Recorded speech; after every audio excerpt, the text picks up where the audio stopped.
दोस्तों, आज की कहानी में आपका स्वागत है।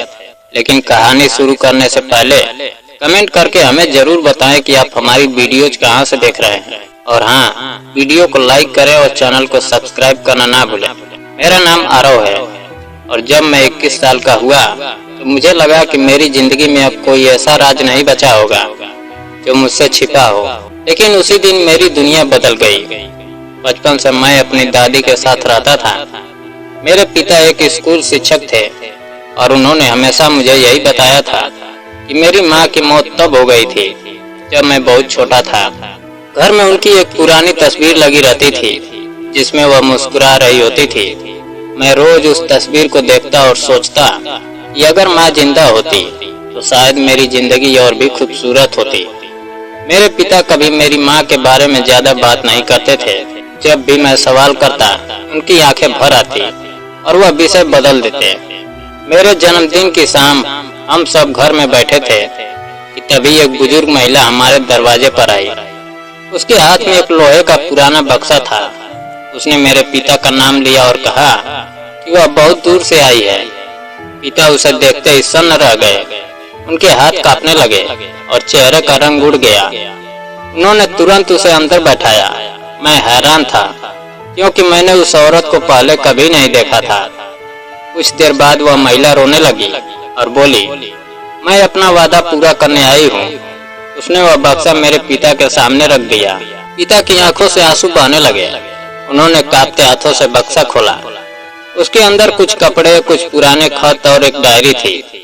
तभी उस महिला ने मेरी तरफ देखकर कहा, बेटा, अब तुम्हें सच जानने का हक है। मेरे दिल की धड़कन तेज हो गई। उसने बताया कि मेरी माँ मरी नहीं थी, वह पिछले 20 साल से जिंदा थी, लेकिन एक पहाड़ी गांव में कैद जैसी जिंदगी जी रही थी। यह सुनते ही मेरे पैरों तले जमीन खिसक गई। मैं पिता की तरफ देखने लगा। उनकी आंखें झुकी हुई थी। फिर उन्होंने भारी आवाज में सच बताया। कई साल पहले वह मेरी माँ से प्यार करते थे। दोनों अलग अलग समुदायों से थे। गांव के लोगों को उनका रिश्ता मंजूर नहीं था, फिर भी उन्होंने शादी कर ली। कुछ समय बाद मेरा जन्म हुआ, लेकिन एक रात गांव के प्रभावशाली लोग हमारे घर पहुंचे। उन्होंने पिता को जान से मारने की धमकी दी और माँ को अपने साथ ले गए। माँ ने पिता और मेरी जान बचाने के लिए खुद उनके साथ जाने का फैसला कर लिया।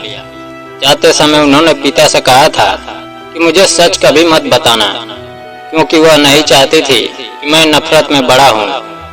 उस दिन के बाद माँ कभी वापस नहीं आई। पिता ने मुझे यही बताया कि वह मर चुकी है। मैं रो पड़ा। इतने साल जिस माँ को मैं मृत समझता रहा, वह कहीं अकेली जिंदगी काटती रही। उस बुजुर्ग महिला ने बताया कि वह गांव की पुरानी दाई थी और मेरी माँ की दोस्त बन गई थी। माँ ने अपनी आखिरी सांसों से पहले उसे यह बक्सा देकर कहा था कि इसे मेरे पति और बेटे तक पहुँचा देना।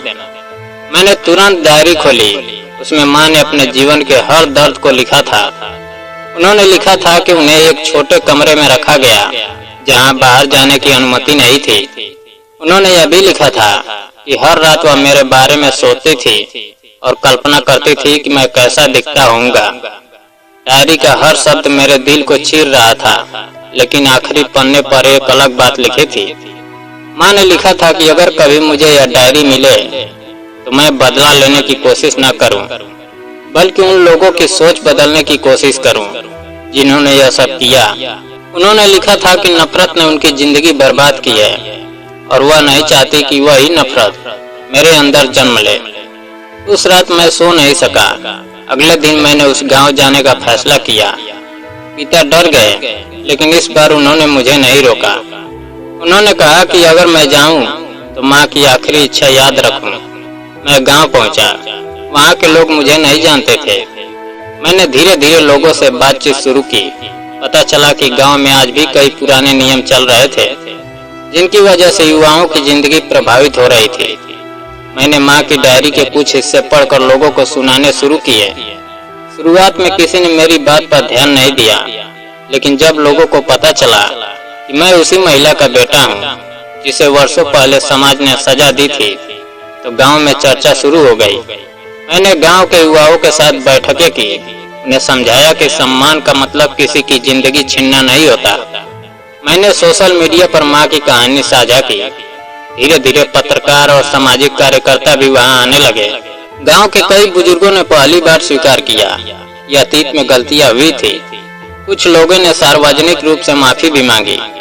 सबसे भावुक पल तब आया जब गांव के चौक में एक सभा रखी गई।